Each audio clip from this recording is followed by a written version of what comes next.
Before we start, please make sure to like this video and hit this subscribe button, so you never miss a story like this. And also comments where you are watching from, how many sons and daughters you have. Thanks. My name is Rachel, I'm from Savannah, Georgia, and if there's one thing I've learned, it's this. The truth has a way of showing up when you least expect it, and sometimes, it hits like a slap across the face. I wasn't looking to fight that day. I wasn't looking to cry or scream or throw my phone against the wall. I just wanted to drop off some homemade soup for my mom. That's it. That was the plan. But life doesn't follow your plan. Especially when betrayal is waiting at the next turn. And mine? Mine was sitting right outside my best friend's house, shining in the sun like a curse I didn't ask for, my husband's bike. The second I saw it, parked like it belonged there, like he belonged there, something inside me snapped. I hadn't even taken my hands off the steering wheel, but my body was already moving. I barely remember slamming the door, crossing the sidewalk, my blood pumping so loud in my ears it drowned out everything else. I pounded on that door like my life depended on it. And when it swung open, it wasn't my friend Taylor who answered. It was him. Jason. My husband. Standing there. Shirtless. Holding a glass of orange juice like it was any other morning. Rachel? What the hell are you doing here? Oh, don't Rachel me, I snapped, stepping forward, shoving the door wider before he could even blink. Why is your bike parked at Taylor's house? Huh? His face dropped. He hesitated for just a second, just 1 second too long. And that hesitation? That was everything I needed. That pause told the whole story. You're not gonna lie your way out of this one, Jason. Not this time. Before he could speak, I pushed past him into the house. The air inside smelled like her perfume. Sweet. Strong. Artificial. Taylor. I screamed. Taylor, you want to come out here and explain why my husband is playing house in your living room? And sure enough, she came out. Wrapped in one of my old robes. My robe. She looked surprised. Not guilty. Not sorry. Just annoyed. Rachel, she said, like my name was a chore. This is not how I wanted you to find out. Oh, so you planned on me finding out? I shouted, my voice cracking. That's nice. That's so thoughtful of you. Jason stepped forward, arms up like he could still fix this with some weak explanation. Look, Ratch, it just happened, okay? It wasn't supposed to mean anything. I turned on him, livid. You had one job, Jason. One damn job. Be loyal. Be honest. And you couldn't even manage that. You lied to my face for how long? My hands were shaking. I could feel the fury crawling up my spine, bubbling in my chest. I wanted to break something. Throw something. But all I could do was stand there, breathing hard, trying not to fall apart while they just stared at me like I was the crazy one. Taylor crossed her arms. Rachel, we've been unhappy for a long time. You know it. Maybe it's time you stop pretending like everything's perfect. Oh really? You think this, I gestured between them, this was the solution? You sleep with your best friend's husband and act like you're the victim? She rolled her eyes. We didn't mean to hurt you. You did hurt me. I screamed. You wrecked my marriage, you destroyed years of friendship, and for what? A man who doesn't even know how to tell the truth. Jason had the nerve to speak again. You never listened to me, Rachel. I've been saying I wasn't happy for months. You were unhappy? I laughed, but it wasn't joy. It was rage and heartbreak twisted into a sound I didn't recognize coming out of my own mouth. You had a wife who cooked for you, cleaned for you, helped you through your job loss, stood by you when your own family gave up on you, and you were unhappy? I turned to Taylor, glaring. And you were supposed to be my sister. My family. I told you everything. I cried in your lap when this man forgot our anniversary, and you. You went behind my back and gave him exactly what he didn't deserve. The room was silent. Until I whispered, voice low but shaking, "You're both disgusting." Jason reached for me, I backed away. Don't. Don't touch me. Don't ever come near me again. I turned to the door, breathing hard, hands clenched, heart shattered. But just as I stepped outside, I said without turning around, "You just gave up the one person who would have fought for you no matter what. I hope your little fling was worth it."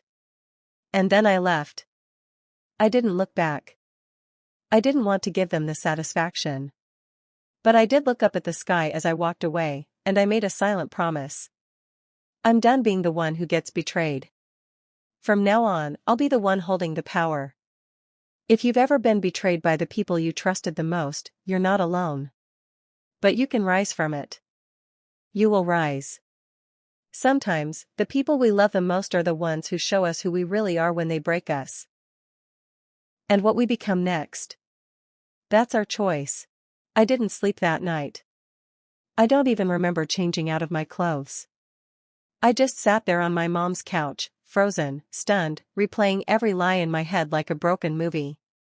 Every "I love you" Jason ever whispered. Every time Taylor said, "I've got your back." It all felt like poison now. Rotting words. Fake promises. Years of trust, gone in one afternoon. And you know what hurt most? I never saw it coming. I thought we were going through a rough patch, sure. Jason lost his job, we'd been tight on money, the spark wasn't the same. But I never, not once, thought he'd step out on me. And especially not with her. Not with Taylor. She knew everything. My fears, my secrets, how hard I'd fought to keep that marriage afloat. I confided in her. Cried on her shoulder. I even helped her get through her last breakup. I practically helped decorate the very home she destroyed my life in. But the worst part? No one called to apologize. Not that night. Not the next morning. Not even a pathetic text saying, "I'm sorry." That silence? It was louder than any scream. So you know what I did? I stopped crying. I took a long shower, put on my sharpest black dress, the one Jason always said made me look too serious, and I walked into that lawyer's office like a woman with a mission. "Divorce papers," I told the assistant, dropping my ID on the counter. "And make sure his name's spelled right. I want there to be no confusion when this ends." And just like that, I wasn't his wife anymore. I was Rachel, 32, college graduate, full-time event planner, self-made, child of a single mother who taught her never to beg someone to love you. Let him keep the lies. I was taking back my life. I moved out that weekend. Back into my childhood room at Mom's. She didn't ask questions, bless her heart. She just held me when I broke down. Cooked for me. Told me over and over, "Baby, when people show you who they are, believe them the first time."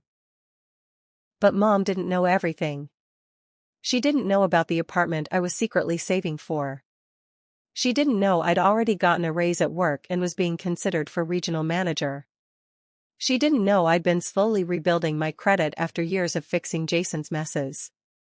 And she definitely didn't know that I had a plan. See, people like Jason and Taylor, they think they win the moment you walk away. They think silence means defeat. But it doesn't. Silence is the sound of strategy. Because while they were busy playing house, I was busy building my future. 3 weeks after I moved out, Taylor threw herself a birthday dinner. Not a casual gathering, no. A full-blown rented hall, red carpet, catered event with her new man, my ex-husband, proudly on her arm. And guess what? She had the audacity to invite me. Oh yes.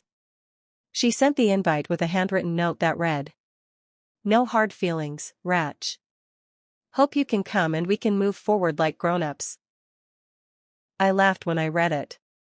No. Really, I laughed so hard I had to sit down. Move forward? She wanted to act like what she did was just a little hiccup? Like sleeping with someone's husband was something a grown woman just gets over? I RSVP'd yes. But I wasn't going to that party to smile and sip wine like nothing happened. I was going for closure. And a bit of payback. I walked in late, on purpose. All eyes turned. I wore red, her least favorite color. The same dress she once said was too much cleavage for a married woman. Guess what? I wasn't married anymore. Jason looked like he'd seen a ghost. Taylor's jaw actually dropped. I walked straight up to them, smiled politely, and said, "Jason, thank you." He blinked. For what? For setting me free. Then I turned to Taylor. And you? Thank you for proving once and for all that I was never the toxic one in this friendship. And before either of them could stammer a reply, I turned to the guests, all of them watching, hanging on my every word, and I said, "You guys enjoy your evening. I just came to drop off something." I handed Taylor a tiny white envelope. Inside? A printed copy of her lease termination. See, the building she was renting from? The upscale condo with floor-to-ceiling windows she bragged about? I bought it. Every unit. 3 months before the affair. And when she moved in? I said nothing. But now? I was the new owner. And I wanted her out. She screamed. Cursed. Threatened legal action. I just smiled and walked away. You see, some people destroy others to feel powerful. Me? I rebuild myself in silence, and let karma speak for me. To everyone watching this. You don't have to shout to win. You don't have to fight dirty to rise. You just have to stand up, walk away, and build a life so powerful, their betrayal can't even reach you. You know what's wild? The moment I stopped chasing closure, the world opened up for me. It had been 2 months since the birthday party blow up. Since I served Taylor her eviction notice with a smile. Since Jason realized I wasn't coming back, not even to argue. And in those 2 months? I'd leveled up in every possible way. The promotion at work came through regional events director. 6 states under my wing, a private office, a corporate card with my name printed in gold, and a team of 6 people who looked at me like I walked on water. I didn't just glow up. I lit up the whole block. And it wasn't revenge that fueled me anymore, it was clarity. I didn't want Jason back. I didn't miss the lies, the excuses, the half-hearted apologies. I missed who I used to be before I molded myself to fit someone else's broken pieces. And slowly, day by day, I was finding her again. Then came the email. Subject line. Keynote speaker invitation, National Women in Business Conference. I thought it was a mistake at first. I'd never spoken on a stage like that. But it was real. The organizers had heard about my rise, from corporate assistant to regional director in under 3 years, and wanted me to talk about resilience. Resilience. Funny how the universe lines things up, right? So I said yes. I prepped for weeks. Rewrote my speech a dozen times. Practiced in front of my mirror, in my mom's kitchen, even whispered it to myself in the car. And the night before the event, I got a phone call. From a number I didn't recognize. I let it go to voicemail. But when I played the message, it was her. Taylor. Her voice was shaky, tight. "Rachel. I don't know if you'll listen to this, but I heard about your speech tomorrow. I just wanted to say, I'm sorry. Truly. I know I hurt you. And Jason, he's not who I thought he was. He left. Said he wasn't ready for all this responsibility. I guess he never really was. Anyway, you don't have to call me back. I just wanted to say, I admire you. Even now." I didn't cry. I didn't smile. I just deleted the message. Because forgiveness doesn't always need a reply. Sometimes, healing means keeping the door closed, no matter how softly they knock. The next day? I stepped on that stage in Los Angeles in front of 600 women, CEOs, business owners, students, dreamers, all waiting to hear my story. I stood there, took a deep breath, and said, "My name is Rachel Carter. 2 months ago, I walked in on my husband, in the home of my best friend." The room went dead silent. And I didn't break down.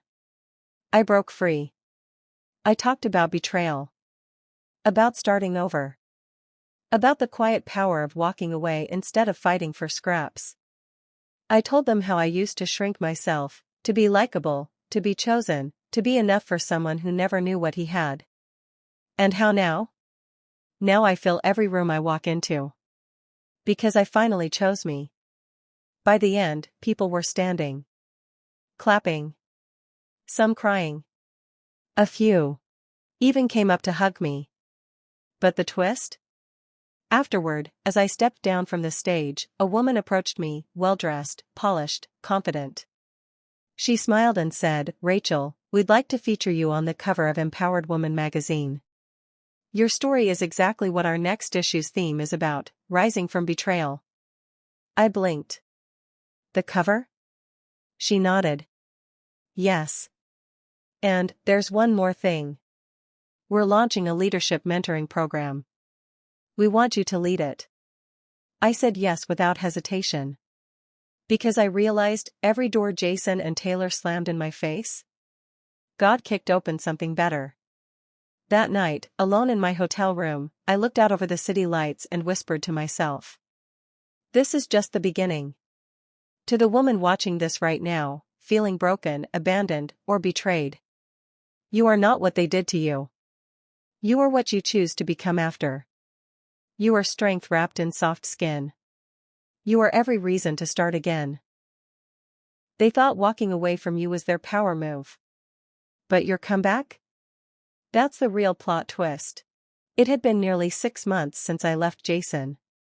Since I walked out of Taylor's house with nothing but my pride, and a broken heart that wouldn't stop screaming in my chest. And yet, somehow, I'd turned that pain into a platform. The mentoring program had launched. My face was on billboards in 3 cities. I was flying out every other weekend, hosting workshops for women who'd once felt just like me, betrayed, discarded, overlooked. It was the life I never imagined, and never would have reached if they hadn't betrayed me. Funny, isn't it? Sometimes, the fire that burns you down is the same fire that lights the path forward. But no matter how far I rose, the past has a way of circling back. And it did. In the form of a surprise job application. One of my staff members slid a resume onto my desk and said, "This one's a little weird. She doesn't have a lot of experience, but she said she knew you personally and would be a great asset." I glanced down. And my heart stopped. Taylor Harper. No cover letter. Just that name. And a new email I didn't recognize. I sat there for a moment. Just staring. Wondering if this was a joke. A prank. Or her way of crawling back through the back door, into my world again. She must have known I'd see it. Must have known I'd be the final say. And I was. So, I scheduled her. Not to hire her. But to see her. Face to face. I wanted to look into her eyes and see if there was even a flicker of the woman I once trusted. The woman who laughed with me on rooftops, helped me pick out my wedding dress, cried at my vows. She arrived exactly on time.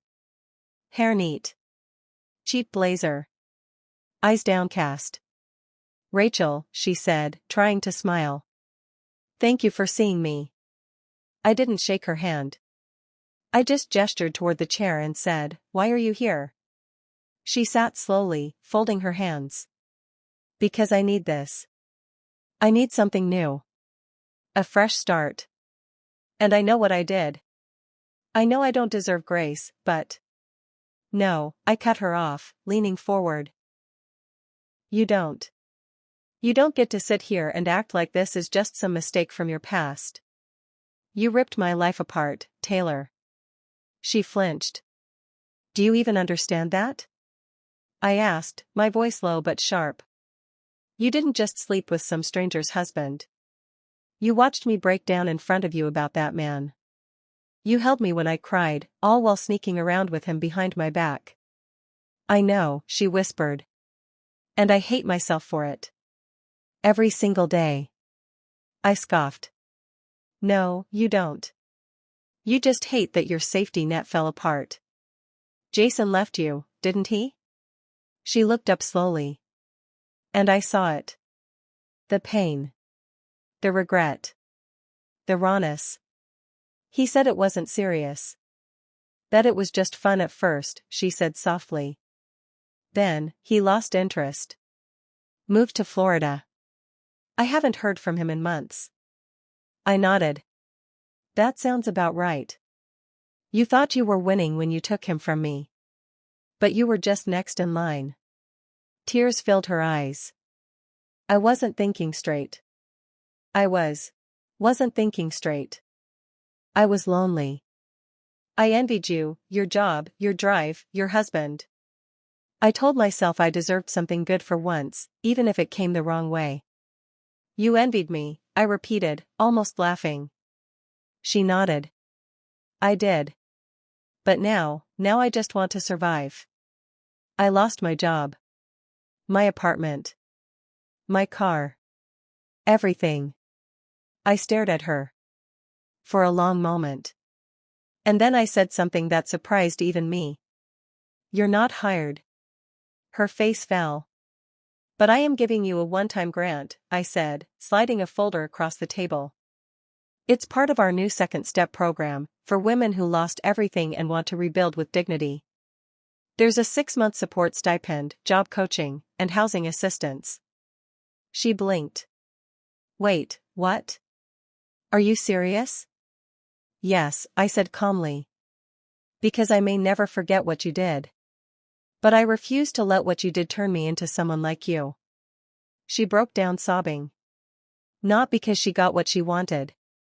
But because for the first time, she saw who I had become. And who she hadn't. I stood up and walked around the desk. I looked her in the eye, and I said, you once betrayed me in the worst possible way. But that betrayal built this version of me, stronger, smarter, untouchable. You don't get to break me, and then benefit from me. But I will help you get back on your feet. Because that's what real women do. We rise, and we lift. She cried harder. Whispered a thank you. But I was already walking out the door. Because I didn't need her tears. I had my peace. To everyone watching this. You can get revenge. Or you can rise. You can let betrayal destroy you, or you can let it refine you. And when the people who broke you come crawling back, don't scream. Don't beg. Don't stoop. Stand tall. Look them in the eye. And remind them who you've become, without them. You'd think that was the end, right? The final confrontation. The moment I closed the chapter on Jason, Taylor, betrayal, pain, all of it. But life doesn't wrap itself up in perfect little endings. Because just when you think you've made peace with the past shows up at your door. It was a Tuesday. Ordinary. I'd just finished a conference call and was heading out to grab coffee before my next client. My assistant stopped me in the hallway and said, Rachel, there's someone downstairs asking for you. He says it's urgent. I frowned. Who? She hesitated. He didn't give his name. Just said you'd know him when you saw him. I felt it in my stomach before I even stepped off the elevator. Call it intuition. Call it trauma memory. But deep down, I already knew. And I was right. Standing in the lobby, leaning awkwardly against the wall like he didn't belong, because he didn't, was Jason. He looked thinner. A little rough around the edges. The fake confidence he used to wear like cologne? Gone. He straightened when he saw me. Rachel. I didn't smile. Didn't blink. Make this fast. He sighed. I messed up. I raised an eyebrow. Is that all you came to say? He shook his head. No. I came to ask for a second chance. I actually laughed. I couldn't help it. Not a bitter laugh, just disbelief. A second chance? After everything? After you wrecked our marriage, humiliated me, ran off with my best friend like I was nothing? He stepped forward. I didn't realize what I had. I took you for granted. Taylor, that was a mistake. She wasn't you. No, I said coldly. She wasn't. Because I never would have betrayed someone I loved. He nodded slowly, swallowing whatever pride he had left. I get it. I do. I just thought, maybe now that I'm in a better place, we could talk. Maybe start over. Jason, I said, my voice calm but sharp, you weren't the one who made me better. You were the reason I had to be. He looked stunned. So I continued. You didn't just break my heart. You broke my faith in people. And I had to rebuild that from the ground up, alone. I know, he whispered. And I hate that I did that to you. I stared at him for a long moment. And then I said, you want a second chance? He nodded quickly, hopeful. So I leaned in slightly and whispered. Go earn it with someone else. Then I turned and walked away. Because that was the moment I realized. Closure doesn't come from an apology. It comes when you no longer need one. That night, I sat by my window, sipping tea, watching the lights of the city blink below me. And I smiled. Not because I'd won. Not because Jason came crawling back. But because I no longer cared. That chapter was over. I was no longer the woman who cried over someone else's betrayal. I was the woman who rebuilt herself from ashes. The woman who walked into the fire and came out stronger.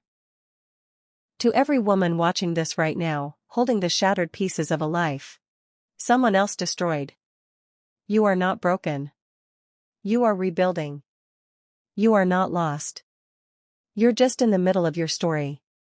And when you come out on the other side, you won't recognize the woman staring back in the mirror.